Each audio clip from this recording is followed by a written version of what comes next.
ॐ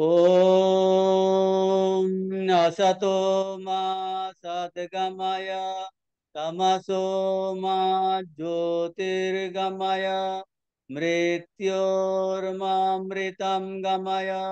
ॐ शान्ति शान्ति शान्तिः। हरिः ॐ। परतत्त्वे स्वदालीनो रामकृष्ण समागया यो धर्म स्थापन रतो वीरेशं तं नमाम्यहम्। नमः श्रीयतिरायाय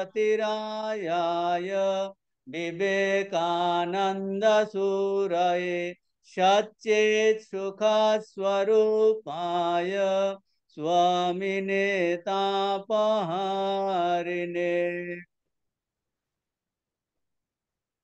তো আমরা আলোচনা করছিলাম স্বামীজির জ্ঞানযোগ লেকচারের আত্মার মুক্ত স্বভাব, the freedom of the soul.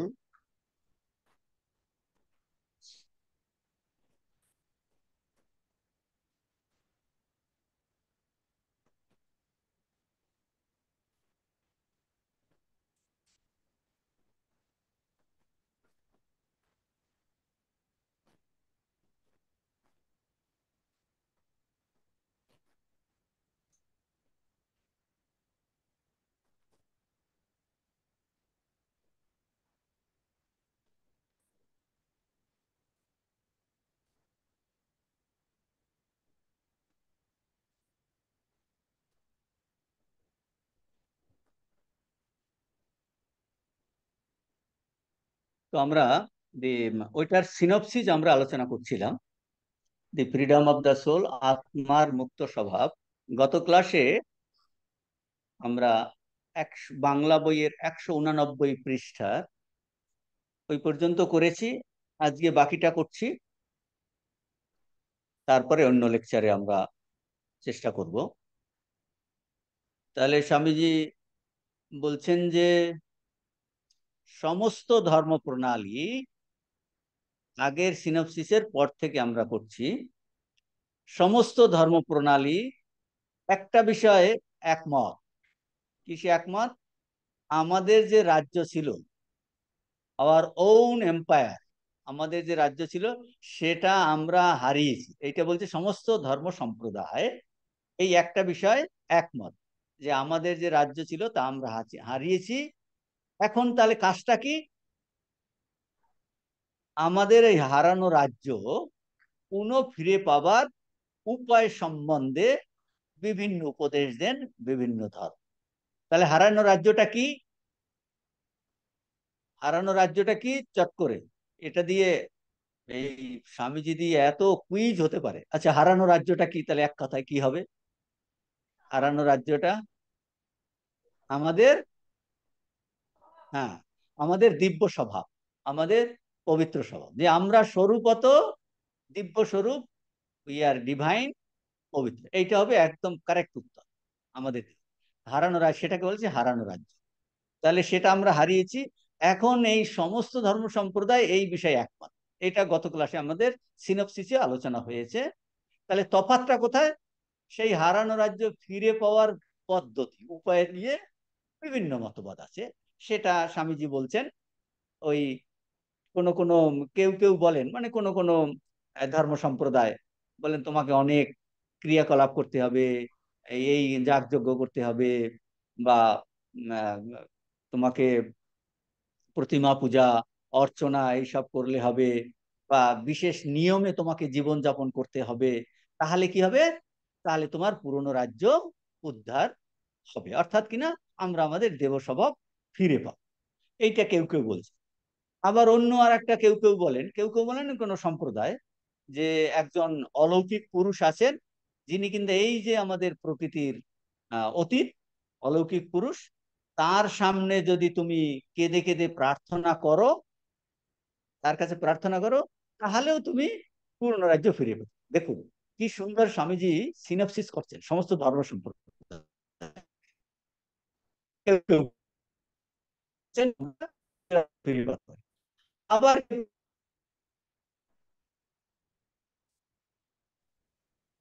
তুমি যদি সেই যে অলৌকিক পুরুষ, তাহলে তাকে যদি তুমি সর্বান্তঃকরণে ভালোবাসতে পারো, তাহলে তুমি ওই রাজ্য পুনঃ ফিরে পাবে। এগুলো দেখুন আমাদের সমস্ত সিনপসিস করছেন। তো পুরনো রাজ্য ফিরে, আমরা কিন্তু পুরনো রাজ্য ফিরে পেতে চাইছি। আমরা দেব স্বভাব, দিব্য স্বভাব, শুদ্ধ স্বভাব, তার জন্য এই মেথড। আর কি আছে উপনিষদ, বলছে উপনিষদে এই বিভিন্ন উপদেশ আমরা পাই। অনেক ধরনের উপদেশ এই উপনিষদে আছে। তো বলছেন কিন্তু মানে এই সব উপদেশ উপনিষদে আছে, বুঝতে পেরেছেন? মানে তার কিছু কিছু আমরা তার পাই। এখন স্বামীজি বলছে উপনিষদে তো অনেকগুলো স্টেপ আছে, ওই যে ক্রমবিকাশ, আমরা বললাম ক্রমবিকাশ। সেই উপনিষদে সর্বশ্রেষ্ঠ শেষ উপদেশ কি? বলছে তোমাদের কিছুমাত্র ক্রন্দনের দরকার নাই, তোমাদের কিছুমাত্র ক্রিয়াকলাপের দরকার নাই, তোমরা রাজ্য কখনো হারাওনি। এইটা উপনিষদ বলছে। উপনিষদের সবগুলোই আলোচনা আছে, কিন্তু লাস্টে কি উপদেশ দিয়েছেন? এইটা উপদেশ দিয়েছেন যে এটা তোমরা কখনো এই রাজ্যটা হারাওনি, এই রাজ্যটা কিন্তু তোমাদেরই আছে। তাহলে তোমাদের আছে মানে এখন আমাদের ক্ষেত্রে নিজেদের অ্যাপ্লাই করতে হবে। আমাদের রাজ্য আমাদের কাছেই আছে, হারিয়ে যায়নি। বুঝতে পেরেছেন? স্বামীজি একজনকে বলছে, বলে আপ ভালা তো জগৎ ভালা। বলছে তুমি ভালো হলেই জগৎ ভালো, মানে রাজ্য তোমার কাছেই আছে, শুধু ভুলে গেছো। তাহলে স্বামীজি বলছেন যেটা তোমার, অর্থাৎ কিনা আমাদের, বলছে যা তোমরা, অর্থাৎ আমাদের, অর্থাৎ যা প্রকৃতপক্ষে আমরা, সেটা আমরা কখনো হারাইনি। তা পাবার জন্য আবার কি চেষ্টা করি? আমাদের রাজ্য আমাদের কাছে আছে। তার মানে কি আমাদের রাজ্য আমাদের কাছে আছে, তাহলে আমাদের কাছে কি করে অ্যাপ্লাই করতে হবে? 190 পৃষ্ঠা, 190 পৃষ্ঠায় ওইখানটায় আছে দেখুন। তাহলে আমাদের কাছে আছে মানে আমরা স্বভাবত মুক্ত, শুদ্ধ স্বরূপ, পবিত্র স্বরূপ। এইটা এখন স্বামীজি প্র্যাকটিস করতে বলছেন, এই ঋষিদের ভাব অনুযায়ী এই জিনিসটা প্র্যাকটিস করতে বলে। স্বামীজি বলছেন এখানটাতে, বলছে তোমরা যদি নিজেদেরকে মুক্ত বলে ভাবতে পারো, তোমরা এই মুহূর্তেই আমরা মুক্ত হয়ে যাবো। এই দেখুন, এই আলোচনার মাধ্যমে এই প্র্যাকটিস এসে গেছে যে ঋষিদের সর্বশ্রেষ্ঠ উপদেশ কি? সর্বশ্রেষ্ঠ উপদেশ, আমরা কখনো আমাদের রাজ্য হারাইনি, আমাদের শুদ্ধ স্বভাব হারাইনি, আমাদের মুক্ত স্বভাব হারাইনি। চিন্তা করে দেখুন, আমরা এখন জ্ঞান যোগের ক্লাস শ্রবণ করছি, আলোচনা করছি, আমরা বসে আছি, আমরা কিন্তু মুক্ত স্বরূপ। এইটা বলছে তোমরা হারাওনি, তোমরা আনন্দ স্বরূপ, তোমরা শুদ্ধ স্বরূপ।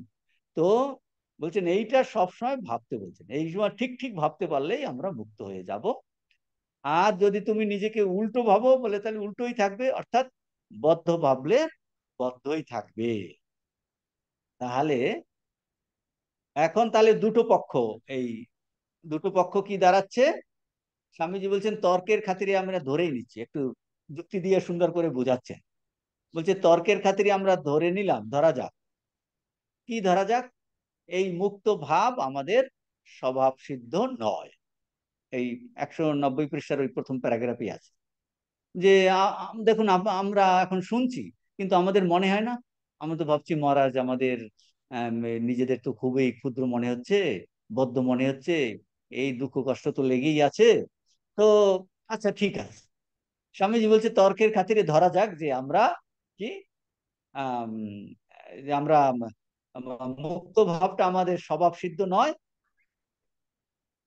যদি সেইটা আমাদের স্বভাব সিদ্ধ না হয়, তাহলে আমরা কোনো কালেই মুক্ত হতে পারবো না। ব্যাপারটা বোঝার চেষ্টা করি। যদি মুক্ত স্বভাব আমাদের স্বভাব সিদ্ধ না হয়, তাহলে কোনো কালে আমরা মুক্ত হতে পারবো না, কোনো কালে মুক্ত হতে পারবো না। যদি বলা যায় যে তোমরা কোনো কালে মুক্ত ছিলে, এখন কোন রূপে সেই মুক্ত ভাব হারিয়ে বদ্ধ হয়েছো, এখন আমরা বদ্ধ, তাহলে কি প্রমাণিত হবে?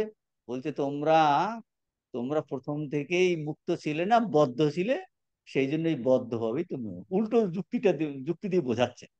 আর যদি আমরা, যদি মুক্ত থাকি, আমরা আগে মুক্ত ছিলাম সত্যি সত্যি, তবে আমাকে বদ্ধ কি করলো, কে বদ্ধ করলো? বলছে যে স্বতন্ত্র সে কখনো পরতন্ত্র হতে পারে না। The independent can never be dependent. If it is really dependent, it is its independence was a hallucination. Independence was a hallucination. Page number 246 এইটা বলেছেন। এটা কি বললেন স্বামীজি? স্বামীজি বলছেন, বলছেন যে যে স্বতন্ত্র সে যদি সত্যি পরতন্ত্র হয়, তাহলে প্রমাণিত কি হবে? সে কখনো স্বতন্ত্র ছিল না, ছিল না, স্বতন্ত্র ছিল না। তাহলে এই দুটো দিক স্বামীজি আলোচনা করেছেন। কি আলোচনা করেছেন? দুটি পক্ষ আলোচনা করেছেন। দুটি পক্ষ যার যুক্তি পরম্পরা দিয়ে স্বামীজি আলমোলেন বলছে কোনটা তুমি গ্রহণ করবে। দুটি পরম্পরা বুঝতে পেরেছেন তো? যদি বলা যায় আত্মা অর্থাৎ আমরা স্বভাবতই কি শুদ্ধ স্বরূপ, পবিত্র স্বরূপ, মুক্ত স্বরূপ, এইটা কি বলছেন? যদি আমরা এটা গ্রহণ করি, the soul is by its own nature pure and free, pure and free, তাহলে সিদ্ধান্ত করতে হবে জগতে এমন কিছু নাই যা আত্মাকে বদ্ধ করতে পারে। এটা ব্যাপারটা বুঝতে পারছেন কিনা? বলছেন আমরা কি কোনটা, দুটো পক্ষের কোনটা গ্রহণ করব? একটা পক্ষ হলো কি আত্মা স্বভাবতই শুদ্ধ স্বরূপ, পবিত্র স্বরূপ, মুক্ত স্বরূপ। যদি তুমি এটা অ্যাকসেপ্ট করো, তাহলে জগতে এমন কোনো বস্তু থাকতে পারে না যে তাকে বদ্ধ করতে পারে। বলছে তুমি এই এই সিদ্ধান্তটা যদি গ্রহণ করো, যদি বলো আত্মা স্বভাবত শুদ্ধ স্বরূপ, পবিত্র স্বরূপ, মুক্ত স্বরূপ, তাহলে সঙ্গে সঙ্গে আমাকে সিদ্ধান্ত করতে হবে কি জগতে এমন কিছু নাই যা আমাকে বদ্ধ করতে পারে। It is our birth right. আমাকে বদ্ধ করতে কেউ পারবে না, কারণ আমি সিদ্ধান্তই নিয়েছি কি আত্মা স্বভাবত পবিত্র। এখন আরেকটা কি, আরেকটা হলো যদি জগতে এমন কিছু থাকে যা এই আত্মাকে বদ্ধ করতে পারে, তবে অবশ্যই বলতে হবে আত্মা মুক্ত ছিল না। তুমি যে বলছে না না একসময় মুক্ত ছিলাম, বলছে না না তোমার ধারণা, মানে উল্টো দিকটাও স্বামীজি বলছে। যদি জগতে এমন কিছু থাকে যা আত্মাকে বদ্ধ করতে পারে, তবে অবশ্যই বলতে হবে কি আত্মা কখনো মুক্ত স্বভাব ছিল না। তুমি যে আত্মাকে মুক্ত স্বভাব বলে ভাবছো, এটা তোমার ভ্রম। তো স্বামীজি এই দুপক্ষ আলোচনার পরে স্বামীজি বলছেন 246 ইংরেজিতে আছে, so if it is possible for us to attain freedom, the conclusion is inevitable ki that the soul is by its nature free, it cannot be otherwise. এই ব্যাপারটা বোঝার চেষ্টা করুন, কঠিন কিছু নয়। কি বলছেন? এখন দেখুন, সমস্ত অধ্যাত্ম শাস্ত্র, গুরু পরম্পরা, সমস্ত মহাপুরুষ, অবতার পুরুষ, তারা কি বলছে? বলছে জীব তো সচ্চিদানন্দ স্বরূপ, মানুষ তো ভগবান স্বরূপ। দিয়ে বলেছে উপনিষদ ঋষিরা বলছে, গীতা বলছে, উপনিষদ বলছে, সবাই বলছে আমরা সর্বত, কিন্তু বলছেন সবাই কি বলছে আমরা মুক্ত স্বভাব। তো আর জীবন, এই জন্যই তারা কি বলছেন জীবনের উদ্দেশ্য কি?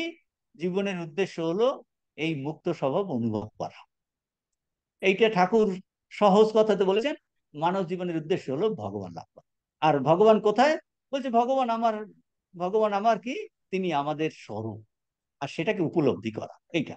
তাহলে ওই আমরা আগে শ্লোক বলছিলাম না, জীবন মুক্তি সুখ প্রাপ্তি হে তবে জন্ম ধারিতাম আত্মনা নিত্য মুক্তে না নতু সংসার কাম্যয়া। সমস্ত ঋষিরা মহাপুরুষরা শাস্ত্র বলছেন মানুষ শুদ্ধ পবিত্র স্বরূপ, আর আমরা কিন্তু মুক্ত হতে পারি, আমরা ভগবান লাভ করতে পারি, আমরা মুক্ত হতে পারি, আমরা সর্বভূতে ব্রহ্ম দর্শন লাভ করতে পারি। এটার দ্বারা কি প্রমাণিত হয়? প্রমাণিত হয় আমরা স্বরূপত মুক্ত স্বরূপ, স্বরূপত ভগবত স্বরূপ, স্বরূপত দিব্য স্বরূপ। সুতরাং আমাদের এই পক্ষটাই গ্রহণ করতে হবে। বুঝলেন তো? দুটো পক্ষ, এই পক্ষটা গ্রহণ করতে হবে। কারণ ঋষিরা বলছে মানুষ সচ্চিদানন্দ স্বরূপ, সে নিজে ভগবান লাভ করতে পারে, তার মানে ভগবান আমাদের স্বরূপ। যদি আমাদের ভগবান স্বরূপ না হতো তাহলে কোনো কালে লাভ করতে পারতাম না। যদি আমরা স্বরূপত মুক্ত হতাম, কোনো কালেই মুক্ত স্বভাবটা আমরা অনুভব করতে পারতাম না। যদি যদি আমরা না স্বরূপত পবিত্র স্বরূপ হতাম, তাহলে কখনোই আমরা পবিত্র হতে পারতাম না। কিন্তু ঘটনা দেখা যাচ্ছে আমরা মুক্ত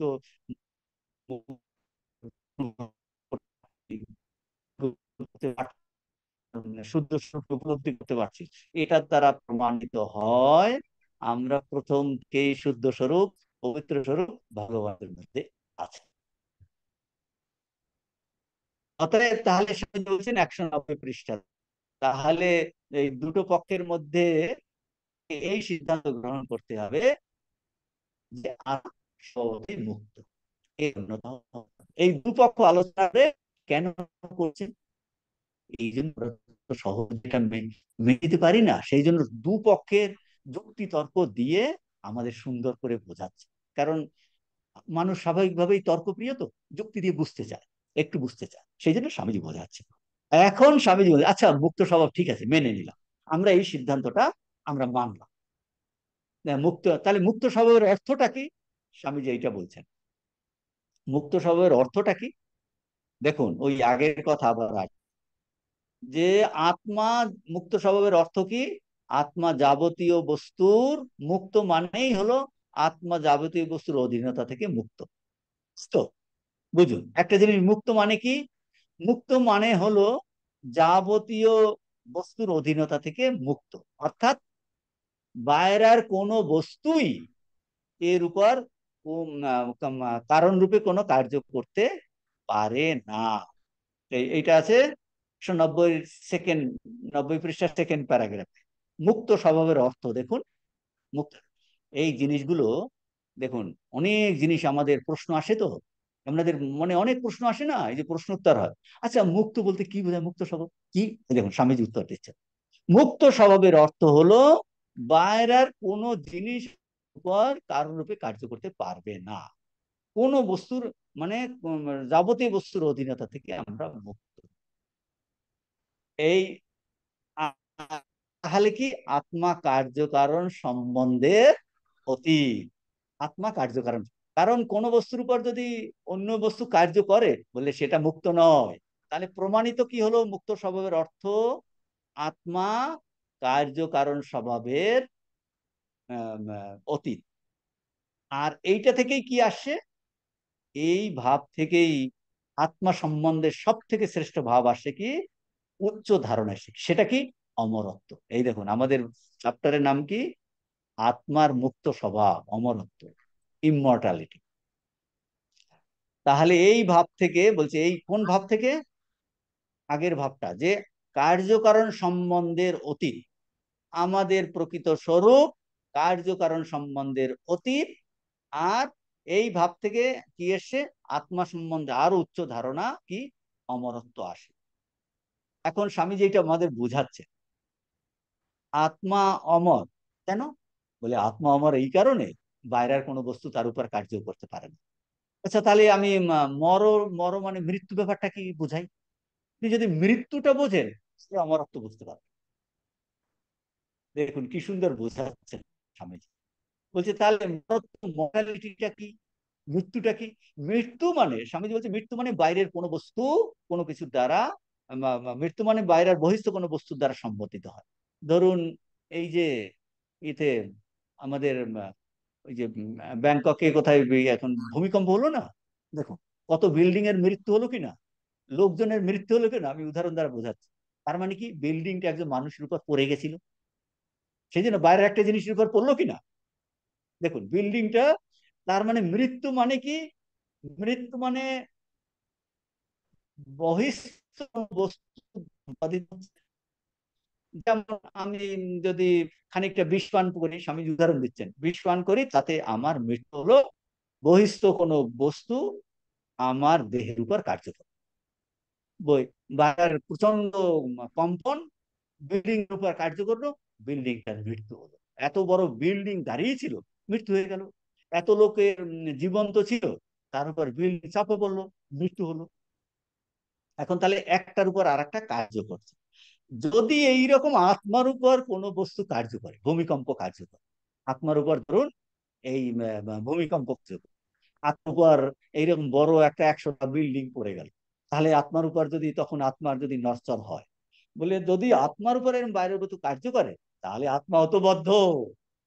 তার মানে আমরা ডিসিশন কি নিয়েছি, আত্মা প্রথম থেকেই মুক্ত স্বভাব, তার মানে বাইরের কোনো জিনিস এর উপর কার্য করতে পারবে না। এটা বলছেন 247 ইংরেজিতে। But if it is be true that the soul is free, it naturally follows that nothing can affect it. It can never die. It can never die. তাহলে নেভার ডাই, এটা কখনোই সে কিন্তু মরতে পারে না।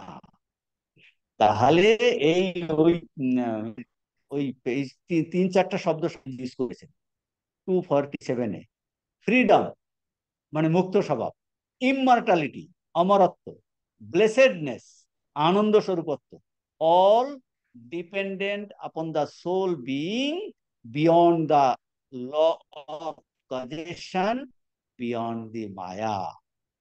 বাংলাটা কি 191 পৃষ্ঠাতে বলেছেন, বাটা হলো কি, আত্মার মুক্ত স্বভাব, ফ্রিডম, ইমমর্টালিটি অমরত্ব, ব্লেসেডনেস আনন্দ স্বরূপত্ব, সকল এই ভাবের উপর নির্ভরশীল। কোন ভাবটার উপর? ভালো করে বোঝার চেষ্টা করুন। ওই বারবার একটা জিনিস বলছে, এই ভাবটার উপর নির্ভরশীল। কোন ভাবটা? কার্য, আত্মা কার্যকারণ সম্বন্ধের অধীন। যদি আত্মা কার্যকারণ সম্বন্ধের মধ্যে পড়ে তাহলে আত্মা মুক্তও নয়, ফ্রিডমও নয়, আত্মা অমরও নয়, আত্মা এই আনন্দ স্বরূপও নয়, আর জ্ঞান স্বরূপ নয়। সব ডিপেন্ডেন্ট হয়ে যাবে। বুঝতে পারছেন কিনা? আত্মা কার্যকারণ সম্বন্ধের অতীত, এটা একটা ফান্ডামেন্টাল ডিসিশন এই বেদান্তের।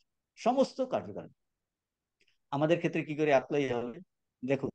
আপনারা এই মাত্র বসে আছেন, এখন ধরুন ধীরে ধীরে গরম আসছে, আপনার গরম লাগছে, তাহলে তাহলে আমার বাইরের একটা টেম্পারেচার দ্বারা, টেম্পারেচার আমার উপর কার্য করছে, টেম্পারেচার কার্য করছে, আমার গরম লাগছে। আপনার গরম লাগে কিনা? বলে না, শরীরটা লাগছে, সেই জন্য শরীরটা ঘামে যাচ্ছে, শরীরটা মর। আত্মার কিন্তু গরম লাগাও নাই, ঠান্ডা লাগাও নাই। বুঝতে পারছেন কিনা? এগুলো এইভাবে অ্যাপ্লাই করতে হবে। তাহলে এই কার্যকারণ সম্বন্ধে অ্যাপ্লাই কার উপর হয়? শরীরের উপর হয়, মনের উপর হয়, ইন্দ্রিয়ের উপর হয়। রোগ জ্বালা কার হয়? এই দেখুন বেদান্তের কথা, এই যে জড় দেহেরই জন্ম মৃত্যু আছে, এটার জন্ম মৃত্যু আছে, জন্ম মৃত্যু। তারপরে ওই প্রাণের ধর্ম কি? ক্ষুধা তৃষ্ণা। আত্মার ক্ষুধা তৃষ্ণাও নাই। দেখুন, আত্মার ক্ষুধা তৃষ্ণা নাই, তাহলে জন্ম মৃত্যু হয় শরীরের। ক্ষুধা তৃষ্ণা হয় প্রাণের, সেটাও আত্মা নয়। তারপর সুখ দুঃখ কার? মনের। আত্মার সুখ দুঃখ নাই। বুঝতে পারছেন? ওই বাইরের জিনিস কাজ করে, আপনার প্রচন্ড ভাবে যদি টেম্পারেচার বেড়ে যায়, দুঃখ লাগছে, বলছে এটা মনের। তার মানে এইগুলো মনের উপর কার্য করছে। তাহলে দেখা যাচ্ছে এইগুলো একটাও আত্মা নয়, এই যেহেতু এইগুলো বাইরের জিনিস এর উপর কাজ করছে, মনের উপর কাজ করছে, প্রাণের উপর কাজ করছে, বুদ্ধির উপর কাজ করছে, শরীরের উপর কাজ করছে, ইন্দ্রিয়ের উপর কাজ করছে, কিন্তু আত্মার কিন্তু এই একটা জিনিসও নাই।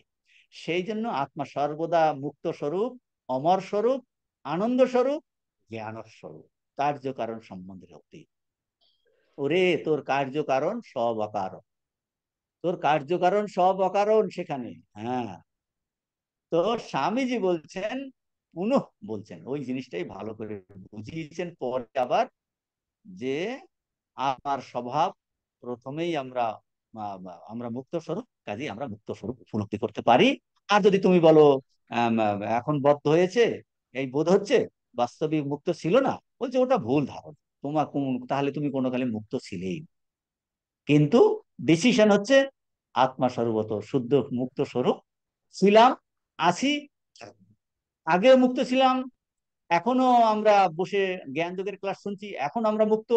জ্ঞান যোগের ক্লাস থেকে শেষ হয়ে গেলেও মুক্ত। আমরা যখন রোগ জ্বালা ভোগ করবো তখনও কিন্তু মুক্ত। বুঝতে পারছেন কিনা? হ্যাঁ, সব সময় যত জ্বালা কষ্ট থাকুক, বলছে আত্মার স্বভাবমুক্ত স্বরূপ। তাহলে এইগুলো কার হচ্ছে? বলি এইগুলো হচ্ছে দেহ, মনের, প্রাণের। এইটা গভীরভাবে ভাবতে বলছে এই আত্মা স্বরূপের কথা। তো এই দুটো, এই দুটো পক্ষের কথা বলছে। তাহলে দুটো পক্ষ কি আবার বলছে, দুপক্ষের একটা অপর পক্ষ বলছে বাস্তবিকই আমরা মুক্ত স্বভাব বলে যেটা ভাবছি সেটা কি ভ্রান্তি। তাহলে দুটো স্বভাবের দুটো মধ্যে একটা দুটো স্বভাব দুটো পক্ষ কি, একটা বলছেন আত্মা মুক্ত স্বভাব বদ্ধ বলে যে আমরা এখন ভাবছি এটা কি ভ্রান্তি মাত্র। আর একটা কি না, আমরা কিন্তু আমরা বদ্ধই, আগেও বদ্ধ ছিলাম, কোন আগে হয়তো মুক্ত ছিলাম, আমরা মুক্ত স্বভাব আমরা ছিলাম। তো স্বামীজি বলছেন আমরা দ্বিতীয়টাই নেব। কোনটা নেব? যে এই বদ্ধ ভাবাটা ভ্রান্তি মাত্র, এটাই আমাদের সমুদয় ভাব অনুভূতির সঙ্গে অধিকতর সঙ্গতিপূর্ণ। আমি সম্পূর্ণ, স্বামীজি বলছেন আমি সম্পূর্ণরূপে জানি যে আমি স্বভাবত মুক্ত, কখনো বদ্ধ ছিলাম না। স্বামীজি হলেন, আপনাদের মনে যদি সন্দেহ থাকে, এখন স্বামীজিকে এই জন্য বলছেন ঠাকুরের প্রতি যদি শ্রদ্ধা, মায়ের প্রতি শ্রদ্ধা, স্বামীজির প্রতি শ্রদ্ধা, অর্থাৎ শশীকুলের প্রতি শ্রদ্ধা, এই জন্য একবার বললো না, ব্রহ্মানন্দজির একজন শিষ্য গেছে কাশিতে তপস্যা করতে, তো চিঠি লিখেছে ভগবান আছে কিনা, সঙ্গে সঙ্গে বলছে ওকে ওখান থেকে চলে আসতে বলে, বলে তুই পাগল হয়েছিস নাকি, আছে কিনা মানে এই ঠাকুর স্বামীজি এরা কি মানুষকে মিসলিড করার জন্য এসেছে নাকি? তোমার কি মনে হয় এরা কি মানুষকে অকল্যাণের জন্য এসেছে, বিপথে পরিচালনার জন্য এসেছে? না না না, পরিচালনা তাহলে তারা ঠিক করার জন্য এসেছে বলে, হ্যাঁ তাহলে তারা কি বলছে, তুমি মুক্ত স্বরূপ, তুমি আনন্দ স্বরূপ, তুমি ভগবান স্বরূপ, জীব তো সচ্চিদানন্দ স্বরূপ, এই কথাতে তুমি বিশ্বাস করবে, না ওই হেরি ফেরি লোক যেগুলো বলছে না না এটা হয় না সেটাতে করবে? বলে না, আমি শ্রেষ্ঠ মানবকে ফলো করব। এই জন্য বলে শাস্ত্রে বিশ্বাস আছে, মহাপুরুষে অবতার পুরুষে শ্রদ্ধা ভক্তি বিশ্বাস, শ্রদ্ধা ভক্তি বিশ্বাস। তাহলে স্বামীজি হলেন অথরিটি, শাস্ত্র অথরিটি, অথরিটি, মা হলেন অথরিটি, যেই কি আমরা নেব। স্বামী আমি সম্পূর্ণরূপে জানি আমি স্বভাবত কখনো বদ্ধ ছিলাম না, এইটাই হলো ডিসিশন। তাহলে 191 পৃষ্ঠার এই এটার লাস্ট বলছেন যে পৃথিবীর সমস্ত দর্শনই কিন্তু পৃথিবীর কোনো না কোনো ভাবে এই নিয়ে বিচার চলছে। আমরা দর্শন সব পড়িনি, কিন্তু স্বামীজির থেকে এই সিনপসিস পাচ্ছি, এই নিয়ে বিচার চলছে। এবং স্বামীজি বলছে আধুনিক দর্শনেও কিন্তু এই আলোচনার সূচনা আমরা দেখতে পাই। এখন স্বামীজি দেখুন এই জিনিসগুলো এখন স্থূল আকারে আমাদের আসছে, আমরা এগুলো গভীর চিন্তা করি না তো। স্বামীজি বলছেন তাহলে এই জিনিসটাকে অন্যভাবে রিপ্রেজেন্ট করছেন, কিভাবে রিপ্রেজেন্ট করছেন? বলছে দুটো দল, দুটো দল। একটা দল কি বলছে, এই দেহটাই সত্য, দেখুন মেটেরিয়ালিস্ট, এই শরীরটাই সত্য, আত্মা বলে কোনো বস্তু নাই, ভগবান বলে কোনো বস্তু নাই। দেখুন ওই যে আগের যে দুটো পক্ষ না, সেই দুটো পক্ষ স্থূল আকারে আমাদের সামনে এইভাবে এসেছে, বুঝতে পারছেন তো? আপনি বলেন না অনেকে ভগবানে বিশ্বাস করে না, আর একজনে ভগবানে বিশ্বাস করে, অর্থাৎ আত্মাতে বিশ্বাস করে না আর আত্মাতে বিশ্বাস করে। তারা তাদের কি সিদ্ধান্ত, শরীরটাই সত্য, আত্মা বলে কোনো জিনিস নাই, আত্মার ধারণাটা ভ্রান্তি মাত্র। এই একটা দল, এই একটা দল। তো স্বামীজি বলছেন এখন ওই আচ্ছা ওই বিপক্ষের দল বলছে, বিপক্ষের দল বলছে তিন, বিপক্ষের দল এই যারা আত্মাতে বিশ্বাস করে ভগবানে বিশ্বাস করে তাদের বলছে, তারা বলছে আমরা আত্মাতে বিশ্বাস করি। তাদের বিপক্ষ দল বলছে তোমরা যে ওই বলছো আত্মা আত্মা বলে বস্তু আছে, ওটা জানো কিরকম তোমাদের ওই ধারণাটা এসেছে? স্বামীজি বলছে এই ভ্রান্তির কারণ, কোন ভ্রান্তির কারণ? ওই যে বিরোধী দল বলছে আত্মা বলে ভগবান বলে কোনো বস্তু নাই, তোমরা বলছো ভগবান আছে, আত্মা বলে বস্তু আছে, তোমাদের এই এই যে একটা ধারণা, এটা তোমাদের ভ্রান্ত ধারণা কিভাবে এসেছে? বলছে ওই সমস্ত জড় কণাগুলি পুনঃ পুনঃ স্থান পরিবর্তন করে, এই এই যে সংহতি, যাকে আমরা শরীর বলি মস্তিষ্ক বলি, এর যাকে আমরা শরীর মস্তিষ্ক বলি প্রভৃতি নাম দেই, তার স্পন্দন, তার গতিবিশেষ, এর মধ্যস্থ অংশগুলি মানে পার্টিকেল গুলি ক্রমাগত স্থান পরিবর্তনের জন্য মুক্ত স্বভাবের ধারণা আসে। এটা একটু কঠিন, কঠিন মানে কি, আমরা যারা বিশ্বাস করি আমি তো আমি মনে করি কিছু এটা করতে পারছি, ওটা করতে পারছি। শুনতে পাচ্ছেন? শোনা যাচ্ছে? আটকে যাচ্ছে? শুনতে পাচ্ছেন না? হাত তুলুন, হাত তুলুন, শুনতে পাচ্ছেন কিনা? আটকে যাচ্ছে মহারাজ। আটকে আটকে যাচ্ছে? ও আচ্ছা, আটকে আটকে যাচ্ছে। মাঝে মাঝে ইন্টারনেটের গন্ডগোল। কার্যকারণ বুঝতে পারছেন কিনা? সব কার্যকারণ সম্পর্কের জন্য আটকে যাচ্ছে। হ্যাঁ, আত্মা হলো কার্যকারণ সম্পর্কের বাইরে। তো এখন আটকে গেলে কি করে হবে? তো এই আমরা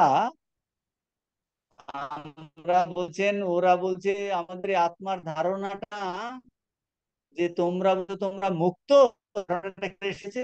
বলছে পার্টিকেল পরস্পর ছোটাছুটি করছে, সেই জন্য আমাদের একটা মুক্ত ভাব আসে। বলছে ওই ধারণাটা তোমাদের ভুল, ধারণাটা ভুল, মুক্ত ভাব আসছে। এইটা আমরা আগে আলোচনা করেছিলাম, ওই যে বৌদ্ধ সম্প্রদায় বলছে। শুনতে পাচ্ছেন না? হাত তুলুন, শুনতে পেলে হাত তুলুন, হাত তুলুন। হ্যাঁ, তো বলছেন বৌদ্ধ সম্প্রদায় বলছে ওই অলাত চক্র, অলাত চক্রতে ওই উদাহরণ দ্বারা বোঝাচ্ছে। কি বোঝাচ্ছে? যে একটা মশালকে যদি ঘুরানো যায় তাহলে একটা সার্কেল হয় কি না, বৃত্ত, বৃত্তাকার আলোকের বৃত্ত দেখা যাবে। বাস্তবিক আলোক বৃত্তের কোনো অস্তিত্ব নাই, অস্তিত্ব নাই। কারণ ওই মশাল প্রতি মুহূর্তে স্থান পরিবর্তন করে, স্থান পরিবর্তন। সেই রকম আমাদের ক্ষুদ্র ক্ষুদ্র পরমাণুর সমষ্টি মাত্র, তাদের দ্রুত ঘূর্ণনে এই একটা আমাদের মধ্যে অহং ভ্রান্তি তৈরি হচ্ছে। তারা বলছে এটা ওই বিরোধী পক্ষ বোঝাচ্ছে, যারা আত্মাতে বিশ্বাস করে, মুক্ত আত্মা মুক্ত স্বভাব বিশ্বাস করে, তারা বলছে। আর একটা পক্ষ কি, যারা বলছে আত্মা দেহটা এটা জড়, এটা আর একটা দল এইটা, যে আত্মাই সত্য। আর তাহলে জড় বস্তুগুলো কি? জড় বস্তুগুলো হলো বলছেন চিন্তা শক্তির দ্রুত স্পন্দনে এই জড়রূপ একটা ভ্রান্তির উৎপত্তি হচ্ছে। কারা বলছে? আমরা যারা আত্মাতে বিশ্বাস করি বলছেন আমাদের একটা ভ্রান্তি হয়েছে, জড় বলে একটা যে দেখছি এটা আমাদের ভ্রান্ত ধারণা। জড় বলে কোনো চিজ নেই। ঠাকুর বলছে জড় কিসের, সব চৈতন্য, সব চৈতন্য, জড় বলে কোনো বস্তু নাই। তাহলে জড় কি? বলছেন এই জড়টাও তা আমরা ব্যাখ্যা করি এইভাবে, চিন্তা শক্তির দ্রুত স্পন্দনে জড়রূপ একটা ভ্রান্তির উৎপত্তি হচ্ছে। বাস্তবিক জড়ের কোনো অস্তিত্ব না। এই জীবন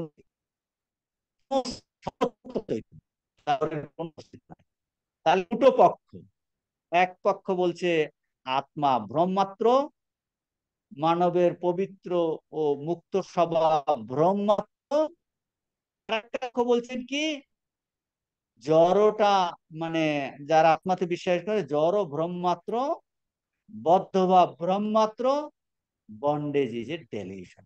এই দুটো পক্ষ, কোনটা গ্রহণ করব? বলছে অবশ্যই আমাদের আত্মবাদের পক্ষ গ্রহণ করতে হবে।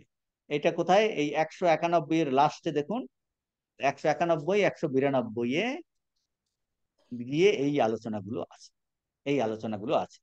তখন বলছে দুদিকেই যুক্তি আছে, কোনটা আমরা নেব? বলছে আমরা আত্মবাদেই নেব, কারণ আত্মবাদ দ্বারা, চৈতন্যের দ্বারাই জগতের ব্যাখ্যা ভালো দেওয়া যায়, জড়র দ্বারা ব্যাখ্যা দেওয়া যায় না। তো এইটার কথা স্বামীজি এখানটায় বলেছে। আত্মবাদ জগতের সুন্দর ব্যাখ্যা দিতে পারে, জড়বাদ তা পারে না। কোথায়? 192 পৃষ্ঠাতে দেখুন, বলছেন 192 পৃষ্ঠাতে। কারণ মানুষ তো ব্যাখ্যা চায়, ব্যাখ্যা চায়। আপনারা দেখুন, সব সময় আমরা সবাই প্রত্যেকেই যে কোনো জিনিসের ব্যাখ্যা চাই, এটা এরকম কেন, এটা সেই রকম স্বামীজি বলছেন আত্মবাদ জগতের সুন্দর ব্যাখ্যা দিতে পারে, জড়বাদ পারে না। জড়বাদের দিক থেকে জগতের ব্যাখ্যা অযৌক্তিক।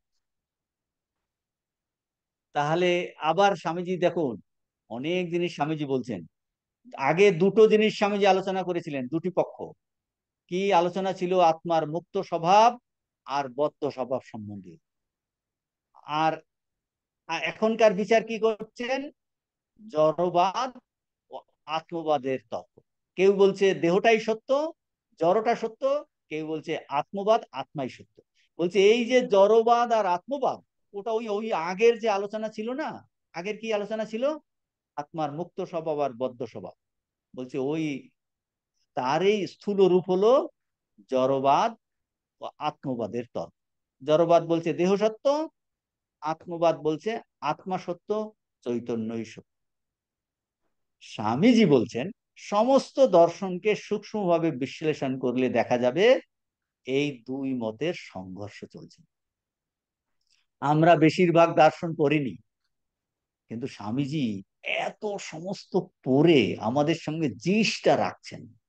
বলতে সমস্ত দর্শন এই দুটো জিনিস নিয়েই আলোচনা করছে, সংঘর্ষ চলছে। জড়বাদ আর আত্মবাদ। জড়বাদ কি বলছে? নো আত্মা, মুক্ত নই। আর আত্মবাদ কি বলছে? মুক্ত স্বভাব, বদ্ধটা ভ্রম। এখন স্বামীজি এরপরে বলছেন বেদান্তের সিদ্ধান্ত এই। আমরা আত্মবাদের পক্ষ নিচ্ছি। বেদান্তের সিদ্ধান্ত 192 এর সেকেন্ড প্যারাগ্রাফ, ইংরেজি বইয়ে আছে 249। 249। তাহলে বেদান্তের সিদ্ধান্ত কি? ঋষিদের সিদ্ধান্ত কি? স্বামীজির সিদ্ধান্ত কি? ঠাকুরের সিদ্ধান্ত কি? বলছেন আমরা বদ্ধ নই, আমরা নিত্য মুক্ত। This is the solution of Vedanta. We are not bound, we are free already. তাহলে যদি আপনি উল্টো ভাবি, আমরা, আপনি ভাবেন, আমি ভাবি আমরা যে বদ্ধ, বলছে এই কথাটা বলা বা এইটা ভাবাটাই বিপজ্জনক। বলছে এটি ভ্রম, এর দ্বারা আমরা নিজেদের সম্মোহিত করি। We are hypnotising our selves. আমরা নিজেদের সম্মোহিত করছি। বুঝতে পারছেন কিনা? স্বামীজি বলছেন। তার স্বামীজি কেন এসেছেন? Two D hypnotise. ঠাকুর এসেছেন কেন? To dehypnotise. এই দেখুন, তাহলে এই যে অবতার পুরুষ কেন জগতে আসেন? মানুষের কল্যাণের জন্য। কি করলেন? মানুষের প্রকৃত স্বরূপকে জানানোর জন্য। মানুষ তো এই সত্যটা ভুলেই গেছে, ভগবানকে ভুলেই আছে, নিজের সত্তাকে ভুলে আছে। তাহলে তাদের আসার উদ্দেশ্য কি? ইংরেজি ল্যাঙ্গুয়েজ এটাকে বলে dehypnotization. We are already hypnotized. We are already hypnotized. কিসে হিপনোটাইজড? আমি বদ্ধ, আমি ক্ষুদ্র, আমার শক্তি নাই, আমি মরে যাব, আমার অমুক, আমার অভাব আছে। এইগুলো হলো কি? এই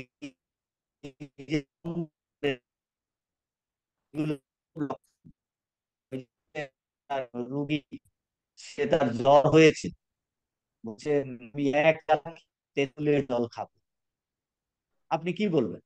আপনার ছেলে, আপনার মেয়ে এখন যদি চিঠি দিলে, মা আমার জন্য তুমি তেঁতুলের জল পাঠাও, হাঁড়িতে হাঁড়ি তোমার রোগ হয়েছে, হাতে হাতে তেঁতুলের জল খাবো। তা আপনি কি বলবেন? বলে আচ্ছা আচ্ছা আচ্ছা আচ্ছা, ওকে একটু ট্রিটমেন্ট করান, দেখবে পরে আর তেঁতুলের জল খেতে চাইবেন। মানেটা কি? হাড়ি হাড়ি তেঁতুলের বলছে খাবি খাবি, তারপর যখন রোগ ভালো হয়ে যায় তখন দেখে কোথাও কিছু নাই। সেই রকম আমরা এখন নিজেদের হিপনোটাইজড করে রেখেছি। তো স্বামীজি শাস্ত্র আমাদের রিহিপনোটাইজ করছেন। যখনই আমরা বলি আমি বদ্ধ, দুর্বল, অসহায়, তখনই আমাদের এই দুর্ভাগ্য আরম্ভ হয়। তুমি নিজের পায়ে নিজে একটা শেকল দিচ্ছ, আমরা নিজেদের নিজেদের বদ্ধ করে দাঁড়াচ্ছি। তো আমাদের কি করতে হবে? স্বামীজি বলছে do not say, do not think it. তোমরা সেরকম ভাবো না। যাদৃশী ভাবনা যস্য সিদ্ধির ভবতি তাদৃশী। এটা হলো আমাদের। তাহলে প্র্যাকটিস কি করতে হবে? এই জ্ঞান যোগ করে সব সময় নিজের স্বরূপের কথা চিন্তা করতে হবে। উঠতে বসতে শুতে আমি শুদ্ধ স্বরূপ, আমি পবিত্র স্বরূপ, তমসী নিরঞ্জন। ওই যে মদালসার গল্প স্বামীজি বলছেন না, মা বাচ্চাকে তার দোলনাতে দুলিয়ে তার স্বরূপকে, স্বরূপের কথা বলছেন। বলছেন তুমি নিরঞ্জন, তোমাদের কোনো অঞ্জন নাই, তুমি শুদ্ধ স্বরূপ, তমসী নিরঞ্জন, তমসী নিরঞ্জন। দেখুন এইগুলো স্বামীজি বলছে, ইস আমাদের পিতামাতারা যদি এইরকম হতো, ছোটবেলা থেকেই আমাদের স্বরূপের কথা বলতো, তাহলে আমরা ছোটবেলা থেকে এই সংস্কার আমাদের হতো যে আমরা শুদ্ধ স্বরূপ, আমরা পবিত্র স্বরূপ। এইটা স্বামীজি বলছেন যে তোমরা নিজেদের নিজেদের এইটা বলতে থাকো। তারপর স্বামীজি এই ঋষিদের এই উদাহরণ দিয়ে তাদের অনুভবের কথা বলছেন, যে ওই যে এক সাধু বনে থাকতো, সবসময় শিবম উচ্চারণ করতো, বাঘে আক্রমণ করেছে, নদীর অপর পার থেকে তারা শুনতে পাচ্ছে যে তাকে টেনে নিয়ে যাচ্ছে, যতক্ষণ পর্যন্ত তার এই কথা বলার শক্তি ছিল, সে ওই রকম করছে, শিবহম শিবহম শিবহম বলছেন, এই উচ্চারণ করতে। এইরকম স্বামীজি বলছেন অনেক ঋষি সাধুদের কথা আমরা শুনতে পাই, যারা এই শত্রু কর্তৃক বিখণ্ডিত হয়ে করছেন। ওই যে কথামৃতে আপনারা পড়েছেন, ওই যে একজনকে ধরে নিয়ে গেল, সে ই হয়ে পড়েছিল, সেন্সলেস হয়ে পড়েছিল, কে মেরেছে। তারপর সিপাহী বিদ্রোহের সময় একজনের কথা আছে, স্বামীজি বলছেন এই লেকচারে, কথামৃতে আছে। তাহলে তাকে দুধ খাওয়াচ্ছে, বলছে কে দুধ খাওয়াচ্ছে? বলছে যে আমাকে মেরেছিল, বলছে সেই আমাকে দুধ খাওয়াচ্ছে। এই তো এই কথা বলছেন যে তারা এই শত্রু কর্তৃক খণ্ড বিখণ্ডিত হয়েও আশীর্বাদ করছে, বলছেন আমি সেই, তুমিও সেই, আমি নিশ্চয়ই পূর্ণ স্বরূপ, আমার শত্রু তাই। বলছে আমিও পূর্ণ স্বরূপ, তুমিও পূর্ণ স্বরূপ, তুমি বলছে আমার শত্রু তাই, তুমি তিনি, আমিও তিনি। এই হলো বীরের কথা বলছেন। এই হলো ডেপথ অফ রিয়ালাইজেশন। এই 192 পৃষ্ঠার এই থার্ড প্যারাগ্রাফে স্বামীজি এই সকল কথা বলছেন। তারপর স্বামীজি কি বলছেন 192 পৃষ্ঠাতে, লাস্টের প্যারাগ্রাফে, এখন এই অদ্বৈত বেদান্তের সিদ্ধান্ত আলোচনা হয়ে গেল তো, যে মুক্ত স্বরূপ, বদ্ধ আমরা নিজেদের বলবো না, আর এইটা প্র্যাকটিস করতে বলছেন। তখন এখন যারা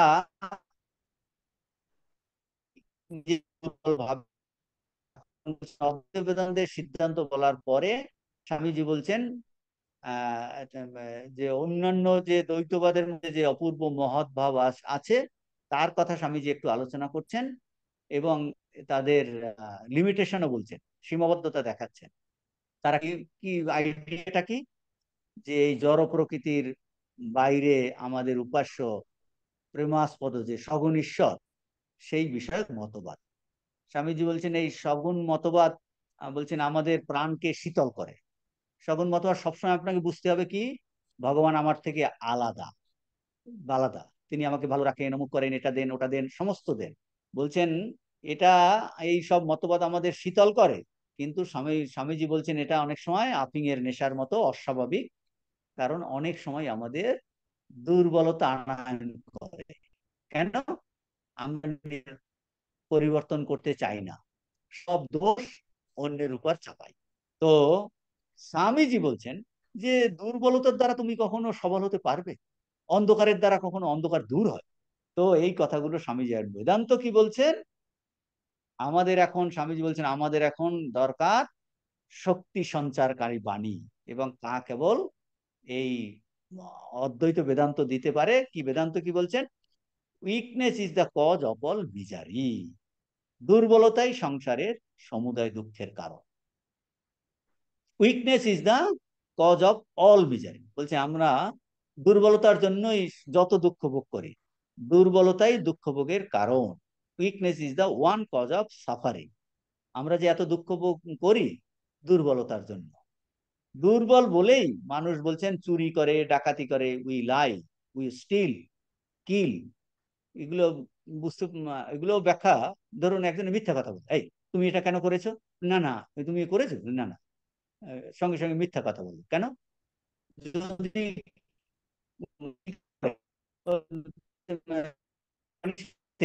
ওই ভয়ের জন্য বলছেন উই লাই, উই লাই, আমরা মিথ্যা কথা বলি, আমরা চুরি করি, আমরা অন্যকে মারি, commit crimes, because we are weak, আমরা দুর্বল হই। হ্যাঁ আমি ভুল করেছি, আমি ভুল করেছি, আমি তার পানিশমেন্ট নেব। বলছে দেখো তোমার জীবন পরিবর্তন হয়ে যাবে। বলছে দুর্বলতার জন্য আমরা মিথ্যা কথা বলি, বিকজ উই আর উইক, আমরা চুরি করি, অন্যকে মারি, জুয়া চুরি করি, যাবতীয় পাপ কাজ করি। দুর্বল বলেই আমরা মৃত্যু মুখে পড়ি, we die because we are weak. স্বামীজি এই একটা জিনিস আমাদের জীবনে প্র্যাকটিক্যাল জীবন থেকে এর অ্যাপ্লাই করছেন, বুঝতে পারছেন? কিন্তু স্বামীজি বলছেন স্বরূপত আমাদের কিছুই আমাদের উইক করতে পারবে না, যা আমাদের স্বরূপ সে কিন্তু দুর্বল নয়। তার মধ্যে অনন্ত শক্তি, অনন্ত সম্ভাবনা আছে। যেখানে আমাদের দুর্বল করার কিছুই নাই, সেখানে মৃত্যু বা কোনরূপ দুঃখ থাকতে পারে না। আমরা স্বরূপত মুক্ত স্বরূপ, কাজেই আমাদের মৃত্যু থাকতে পারে না, দুঃখ থাকতে পারে না, দুর্বলতা থাকতে পারে না। কিন্তু ভুল বশতই আমরা দুঃখ পাই, ভ্রান্তি বশত আমরা দুঃখ পাই। তখন স্বামীজি বলছেন দুঃখ কেউ চায় না, গিভ আপ দ্যাট ডেলিউশন। তুমি দুঃখ চাও? বলে না, গিভ আপ দ্যাট ডেলিউশন। তোমার স্বরূপে তোমার কোনো দুঃখ নাই, তুমি সব সময় স্বরূপের কথা চিন্তা করো, তোমার দুঃখ, তোমার দুর্বলতা সমস্ত দূর হয়ে যাবে। Give up the delusion and the whole thing vanishes. It is plain and simple indeed. বলছে এইটাই হলো সব থেকে সহজ সরল সাদা কথা। তো এইটার কথা স্বামীজি এখানটায় বলছেন, এই কথাই বলছেন এই 193 প্রথম প্যারাগ্রাফে এইগুলো বললেন। 193 প্রথম প্যারাগ্রাফ এইগুলো। তো তারপরে স্বামীজি কি বলছেন যে এই অদ্বৈত বেদান্ত সেকেন্ড প্যারাগ্রাফে যেভাবে এই আধ্যাত্মিক সত্য প্রকাশ করে, সেটা হলো সব থেকে সহজ আর সরল। কেন সব থেকে সহজ সরল? বলছে এটা আমাদের স্বরূপ। তা নাহলে কি করতে হবে? ওই দূরে আকাশে কত ভগবান আছে, তিনি আমাকে পানিশমেন্ট দিচ্ছেন, তার জন্য আমি দুঃখ পাচ্ছি, তার জন্য আমাদের ঝামেলা হচ্ছে।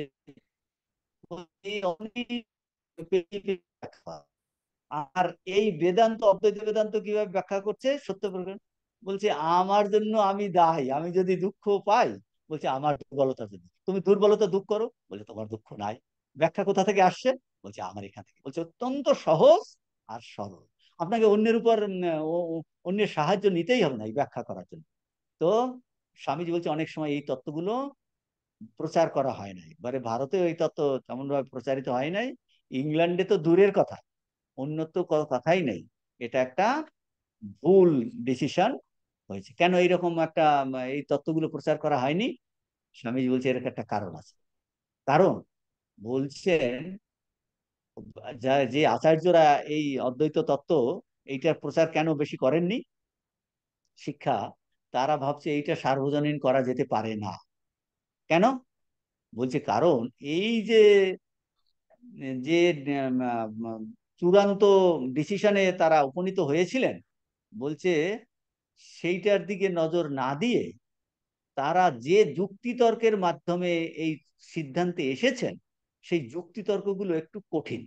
সেই যুক্তি ওরে বলছে এইসব যুক্তিতর্ক সাধারণ মানুষকে বুঝালে তাদের মাথা খারাপ হয়ে যাবে, এটা খুব অসুবিধে, কাজেই এটা ওদের বলার দরকার নেই। অথচ ডিসিশনটা কিন্তু খুব সহজ সরল। কি ডিসিশন? ভগবান আমার স্বরূপ, আমরা শুদ্ধ স্বরূপ, পবিত্র স্বরূপ। এই শুদ্ধ পবিত্র স্বরূপ কি করে ডিসিশনে এসেছে? আর বলছে ন্যায়ের ভাষা এসেটা একটু কঠিন। ওরা ওই ভাষা টাষা দেখে বলছে এইগুলো সাধারণের মধ্যে প্রচার করা যাবে না, প্রণালীর দিকেই বেশি লক্ষ্য রাখলেন, ওই প্রণালীটা একটু কঠিন। স্বামীজি বলছেন এইটা একটা কারণ।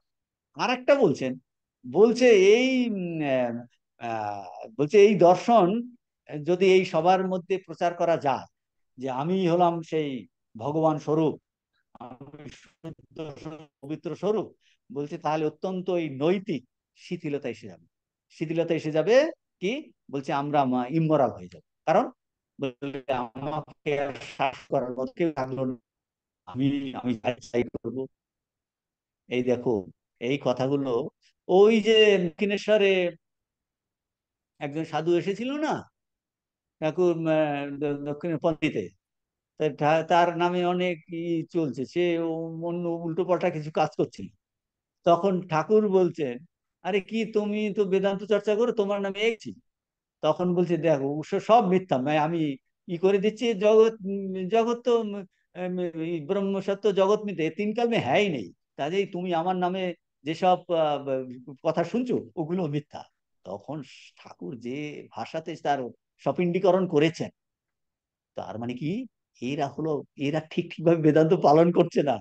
কারণ হলো সে যদি সত্যি সত্যি বেদান্তি হয়, বলছে সে হবে অত্যন্ত শুদ্ধ, পবিত্র, তার কোনো ভোগের লিপ্সা থাকতে পারে না, তার মধ্যে অশুদ্ধ ভাব থাকতে পারে না, তার মধ্যে স্বার্থবুদ্ধি থাকতে পারে না। তার মানে তারা হলো কপটাচার। বুঝতে পারছেন কিনা? এই এই যে স্বামীজি এখানটায় বললেন না, এইরকম কিছুটা কিছুটা অপব্যবহার কেউ কেউ করেছে। সেই জন্য কেউ বলে না না না না, এই অদ্বৈত তত্ত্ব প্রচার করা যাবে না, তাহলে ইমোরালিটি হয়ে যাবে। কারণ ইমোরালিটি এসে যাবে, তখন বলছেন এই নৈতিকতার শিক্ষা। স্বামীজি বলছেন 193 পৃষ্ঠাতে, বলছে আমি মোটেও বিশ্বাস করি না যে অদ্বৈত তত্ত্ব প্রচার করলে এই দুর্নীতি ও দুর্বলতার প্রাদুর্ভাব হবে। বলছে আমি বিশ্বাস করি না, বরং আমি কি বিশ্বাস করি, স্বামীজি বলছে বরং বিশ্বাস করি যে দুর্নীতি দুর্বলতা নিবারণ করার একমাত্র ঔষধ হলো এই তত্ত্ব। দেখুন, এই জন্য স্বামীজিকে পড়তে হবে, ভয় পাওয়ার কোনো প্রশ্ন নাই। 193 পৃষ্ঠার লাস্ট প্যারাগ্রাফে এই জিনিসগুলো আলোচনা করেছে, যে স্বামীজি বলছেন এই অদ্বৈত তত্ত্বই হলো একমাত্র দুর্নীতি দুর্বলতা নিবারণ করার একমাত্র ঔষধ। যদি এইটা কেন ঔষধ, এইগুলো অন্যান্য লেকচারে স্বামীজি আলোচনা করেছেন। বলছেন তাহলে কি, বলছে আমি দুর্নীতি দুর্নীতি কেন হচ্ছি, বলছে তুমি নিজের স্বরূপে বিশ্বাস করছো না, তুমি দুর্বল বলেই তুমি দুর্নীতির মধ্যে যাচ্ছ। তুমি যদি তোমার স্বরূপে বিশ্বাস করো, তাহলে তুমি দুর্নীতির মধ্যে তুমি যাবেই না, তোমার দুর্বলতা থাকবেই না। তো স্বামীজি বলছেন দুর্নীতি দুর্বলতা নিবারণ করার এই একমাত্র ঔষধ, বলছে এইটাই সত্য।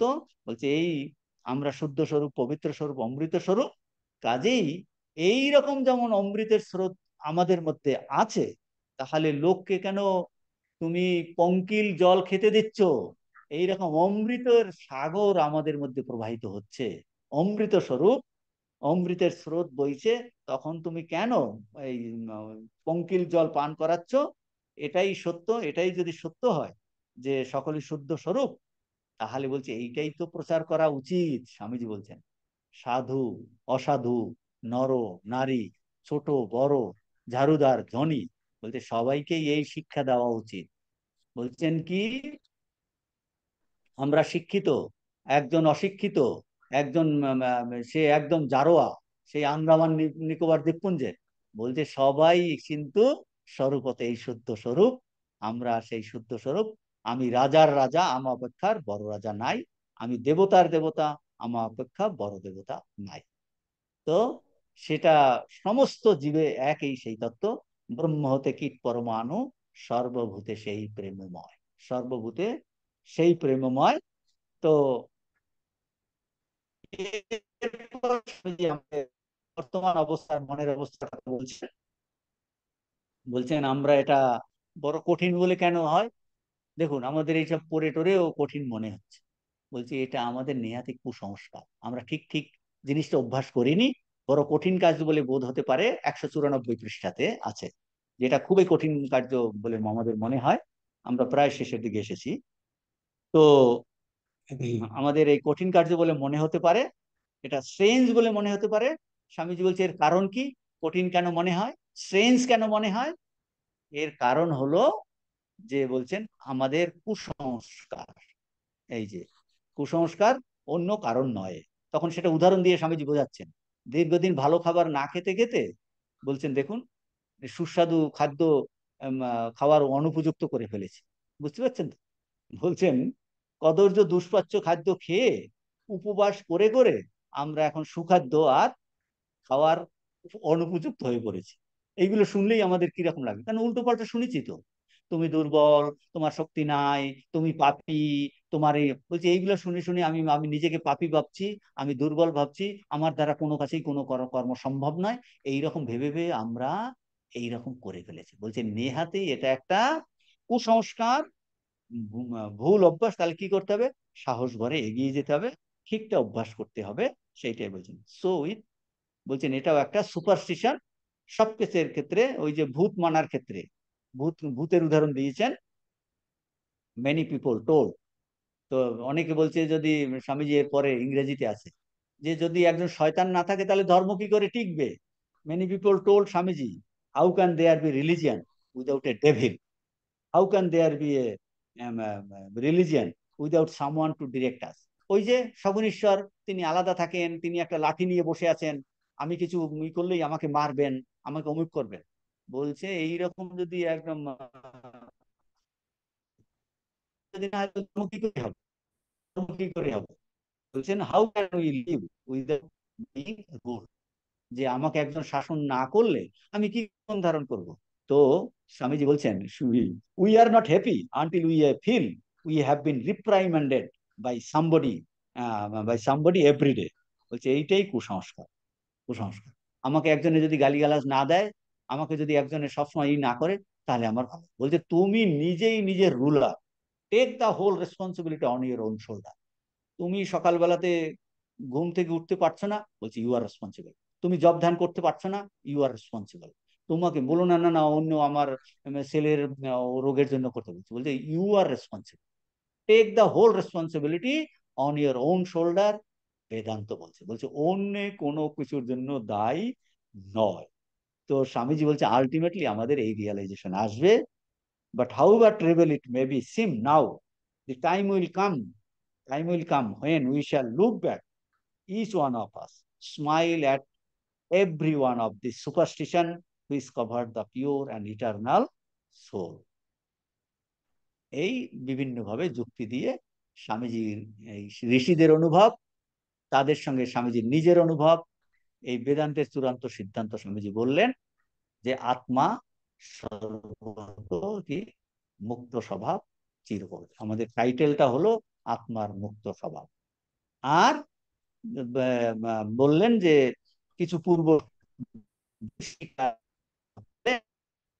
ভুলে, কিন্তু যে রাজ্য আমাদের সর্বদাই আছে। এখন বলছে তাহলে কি করতে হবে, এই দেখুন 194 সেকেন্ড আনন্দ সহকারে বারবার বল, বারবার বলতে রিপিট, আনন্দ সহকারে বলো। কি আনন্দ, অত্যন্ত আনন্দ সহকারে।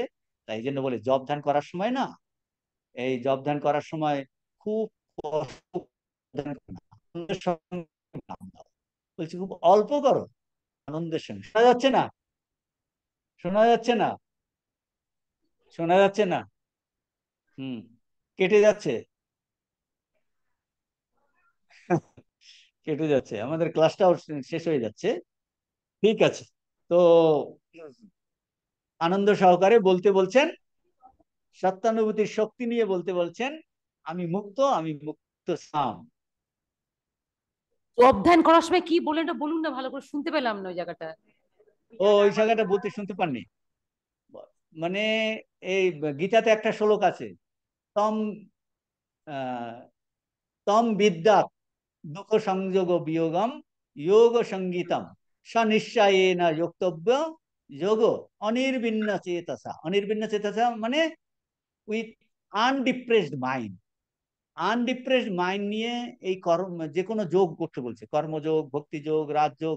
মানে জব ধ্যান করার সময় এই কোনো কি করছো, এই একটু গুরুর নির্দেশ পালন করছি, কোনো মতে ট্যাক্স দেওয়ার মতো, ট্যাক্স, গুরুকে ট্যাক্স দেওয়ার মতো, বুঝতে পারছেন? গুরুর 108 বার নাম নিতে বলেছে, গুরুকে ট্যাক্স দিচ্ছে। তো বলছে না না, এটা আনন্দ সহকারে ভগবানের নাম নাও, মানে আনন্দ সহকারে বলা। এটা দেখুন বলছে আনন্দ সহকারে বারবার বল, যে এইটা যে বলতে হবে, আমি মুক্ত স্বরূপ, শুদ্ধ স্বরূপ, পবিত্র স্বরূপ, ঋষিদের কথাতে বিশ্বাস করে স্বামীজির কথাতে শ্রদ্ধা নিয়ে বলতে হবে আমি মুক্ত স্বরূপ, শুদ্ধ স্বরূপ, পবিত্র স্বরূপ, আনন্দ সহকারে বারবার বলো, সত্য অনুভূতির শক্তি নিয়ে বলো। তো এই স্বামীজি জিস্ট করছেন বেদান্তের এইটা হলো সব থেকে মহান ভাব, বেদান্ত ধর্ম থেকে এই ভাবটি সঞ্চারিত হবে। আর বলছেন এই ভাবটাই চিরদিন বেঁচে থাকার যোগ্যতা সম্পন্ন। শুনতে পাচ্ছেন কিনা? শুনতে পাচ্ছেন? হ্যাঁ। তো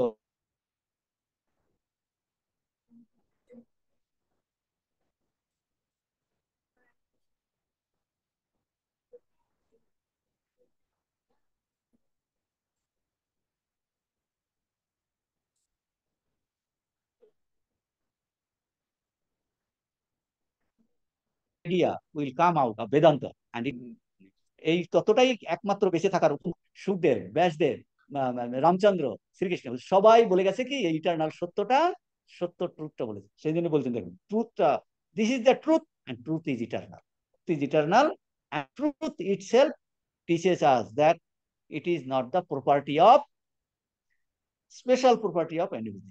সত্যটা বলছে একজনের নয়, সত্যটা আপনার, আমাদের সবার, আপনার আমার, যারা ইংল্যান্ডে আছে, যারা আমেরিকাতে আছে, যারা নরকে আছে, যারা স্বর্গে আছে, সত্য সবার জন্য। দেখুন বেদান্তের কি ইউনিভার্সাল আইডিয়া, সত্যটা সবার জন্য। বলছে এই বেদান্তের তত্ত্ব কোথায় আবিষ্কার হয়েছিল, কোন উত্তর মেরুতে, দক্ষিণ মেরুতে, বল দ্যাট ডাজ নট ম্যাটার। বলছে এটা সবার জন্য, আপনি আমি প্রত্যেকের জন্য। Men animal gods all are common recipients of this truth. এই তত্ত্বটি সত্য, আর যা সত্য তা সনাতন, সেটা সবার প্রকারই, সবাই এর অধিকারী। আর কি, তাহলে সবাইকে কি শেখাতে হবে, বলতে হবে? বলতে সবাইকে এই সত্যটা শেখাও। 194 পৃষ্ঠার সেকেন্ড প্যারাগ্রাফ, 194 পৃষ্ঠার সেকেন্ড প্যারাগ্রাফ। বলছে এই সত্যটা এখন সবাইকে শেখাও, শেখাও। জীবন দুঃখময় করার প্রয়োজন নাই। কেবল স্বামীজি বলছেন এই অদ্বৈত তত্ত্বের জন্মভূমি ভারতবর্ষেও লোককে এই বেদান্ত তত্ত্ব বললে তারা ভয় পায়।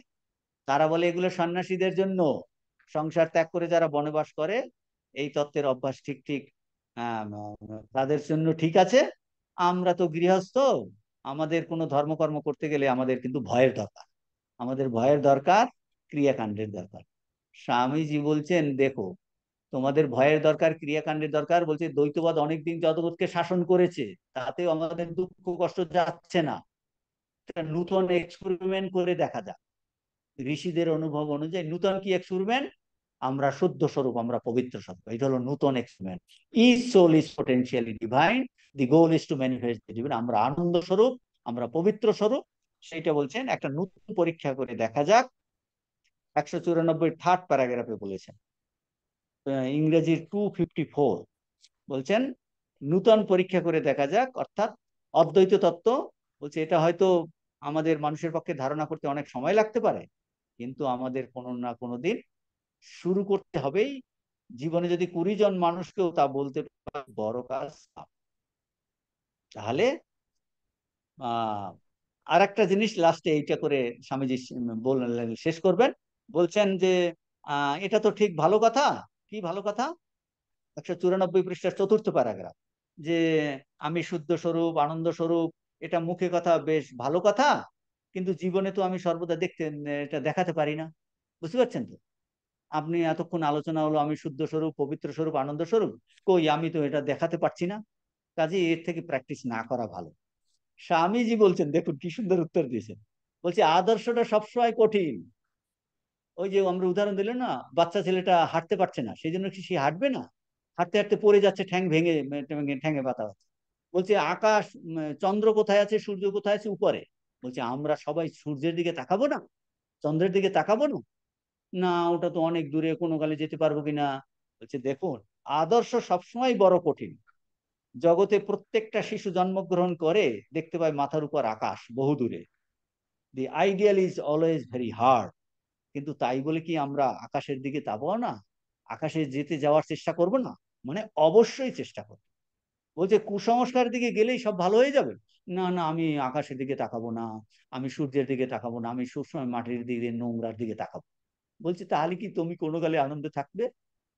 বলছে কুসংস্কার নিয়ে থাকলে সব ভালো হবে। যদি অমৃত লাভ করতে না পারি, তবে কি বিষকান করলে ভালো হবে, মঙ্গল হবে? বলছে এখন আমরা সত্যটাকে অনুভব করতে পারছি না। ইয়েস, দেখুন আমরা সবাই এখানে বসে আছি, ঠিক আছে, আমরা এটা সত্যটাকে অনুভব করতে পারছি না। তাহলে কি তাহলে কি আমরা অন্ধকার, কুসংস্কার, দুর্বলতাটাকে প্রশ্রয় দেব? আপনি ধরুন দিনের মধ্যে অনেক কিছু ভুল কাজ করেছেন, তাহলে সেই ভুল কাজগুলোকে সার্টিফাই করবেন? হ্যাঁ, আমি মিথ্যে মিথ্যে কথা বলেছি। বলছি মিথ্যে কথা করেই জীবনটা কাটাতে হবে? তাহলে তো হোল সিস্টেমে ভেঙে যাবে। এই দেখুন যত শাসন ব্যবস্থা এটসেট্রা, মিথ্যাটাকেই তাহলে প্রশ্রয় দিতে হবে। আমরা না না, সত্যটাকে আমার চাই। তাহলে সত্যটা প্র্যাকটিস করার জন্য তো চেষ্টা করতে হবে।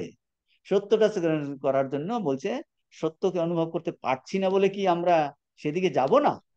তারা আমরা কি ড্রেনের জল খেয়ে থাকবো? ভালো জল পাচ্ছি না, বলছে ড্রেনের জল খাবোই না, মরে যাবো। তো স্বামীজি বলছেন যে তাহলে স্বামীজি কি দ্বৈতবাদের বিরুদ্ধে? বলছে মোটেও বিরুদ্ধে না। বলছে স্বামীজি একটা জিনিসের বিরুদ্ধে, 195 পৃষ্ঠাতে বলছেন, বলছে ভালো জিনিসগুলো নিতে কোনো অসুবিধা নাই, কিন্তু যে উপদেশ মানুষকে দুর্বল করে, দুর্বলতার শিক্ষা দেয়, তাতে আমার বিশেষ আপত্তি। সেই জন্য স্বামীজি বলছেন, আমি বলছে যে যখনই একটা প্রশ্ন আমি করি, নর নারী বালক বালিকা সবাইকে জিজ্ঞেস করি, তুমি যখন শিক্ষা পাচ্ছ, এটা কি তোমাকে দৈহিক মানসিক বৌদ্ধিক ভাবে তোমাকে শক্তি দিচ্ছে? তোমরা কি বল পাচ্ছ? Are you strong? Do you feel strength?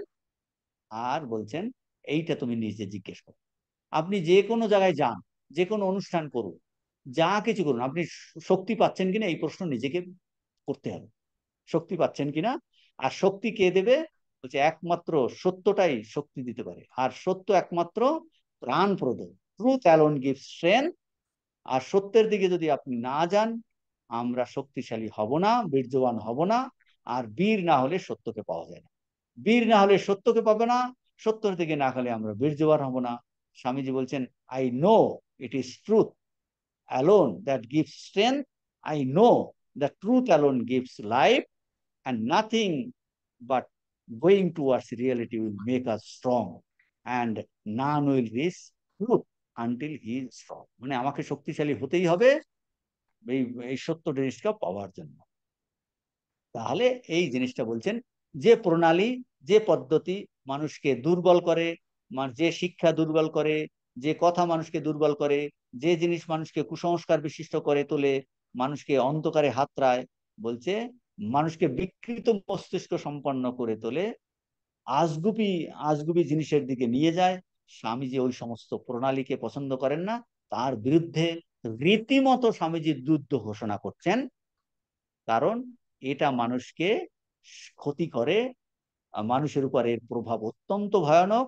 তো সেগুলি নিতান্ত নিষ্ফল, নিষ্ফল যে বিকৃত মস্তিষ্ক। তাহলে স্ট্রেংথ, তখন স্বামীজি বলছেন, এই ইংরেজিতে খুব সুন্দর বলছেন, strength therefore is the only one thing is needful. Strength is the medicine for the world disease.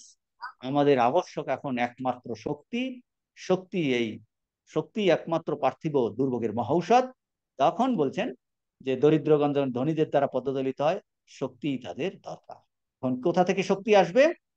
Swamiji বলছেন, অদ্বৈতবাদ যেরূপ শক্তি প্রদান করে, আর কিছু সেভাবে প্রদান করে না। অদ্বৈতবাদ আমাদেরকে যেরূপ নীতিপরায়ণ করে, অন্য কোনো কিছুই আমাকে নীতিপরায়ণ করে না। কারণ কি? কি করে নীতিপরায়ণ করে? বলছে এই অদ্বৈত আমাকে নিজের উপর রেসপন্সিবিলিটি দেয়। বলছে তুমি তোমার জন্য দায়, you are responsible for your own. আপনি এখানে আসছেন, আপনি নিজে কিন্তু ভর্তি হয়েছেন জ্ঞান যোগ, বলছে তোমার কেউ আপনাকে বলেনি। তো আমরা নিজের জন্য, নিজের কর্মফলের জন্য দায়ী। দুঃখ ভোগ করছি, আমার জন্য আমি দায়ী। আমি আনন্দ চাই, বলছে তুমি ঠিকভাবে কাজ করো, তুমি আনন্দ পাবে। তাহলে বলছেন অদ্বৈতবাদ সমস্ত কিছু নিজের উপর দায়িত্ব অর্পণ করেন। এইটাকে স্বামীজি 196 পৃষ্ঠাতে এই উদাহরণ দিয়ে বুঝিয়েছেন। উদাহরণ দিয়ে বুঝিয়েছেন এইটা, যে একটা ছোট্ট শিশুকে যদি আপনার হাতে দিলে, বলছে আপনার ব্যবহার পরিবর্তিত হয়ে যাবে। মানে স্বভাব আমরা যাই হোক না কেন, সেই মুহূর্তে আমরা সম্পূর্ণ নিঃস্বার্থ হব। কাজেই বলছেন দায়িত্ব চাপলেই আমাদের সব পাপ বৃত্তি পলায়ন করে, আমাদের চরিত্র বদলে যায়।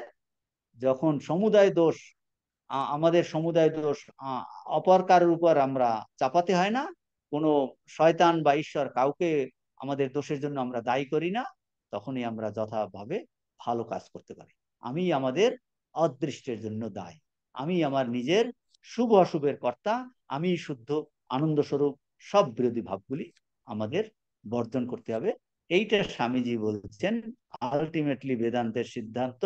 শঙ্করাচার্যের নির্বাণ শতকম কোট করছেন, না পুণ্যম না পাপম না সুখম না দুঃখম না মন্ত্র না তীর্থম নমে মৃত্যুর সংজ্ঞা নমে জাতি ভেদ। আত্মা স্বরূপ আমি শুদ্ধ স্বরূপ, পবিত্র স্বরূপ, অমরত্ব স্বরূপ। আমার জন্ম নাই, আমার মৃত্যু নাই, আমার জন্ম মৃত্যু কিছুই নাই, আমি কার্যকরণ সম্পর্কের বাইরে।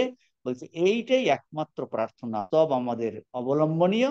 This is the only way to reaching the goal, to tell our self and, নিজেকে বলা এবং অন্যকেও বলা, এ সকলকে বলা যে আমি সেই দিব্য সত্তা সম্পন্ন। এই হলো স্বামীজির আত্মার মুক্ত স্বভাব। আজকে আমরা এখানে শেষ করছি। আমরা অনেক সময় দিলাম এটার পিছনে, অনেক সময় দিলাম, সিনপসিস করলাম এই দুটো ক্লাসে। অনেক বড় লেকচার, অনেক জিনিস আলোচনা করেছেন। এই এই হলো স্বামীজির The freedom of প্রচেষ্টা শুরু কি, সর্বভূতে ব্রহ্ম দর্শন, গড ইন এভরিথিং, ঈশোপনিষদের উপর এই বক্তৃতা। ওখানটায় স্বামীজি খুব সুন্দর করে আলোচনা করেছে। আজকে এখানে সে ওম শান্তি শান্তি শান্তি, হরি ওম তৎসৎ। শ্রীরামকৃষ্ণার্পণমস্তু।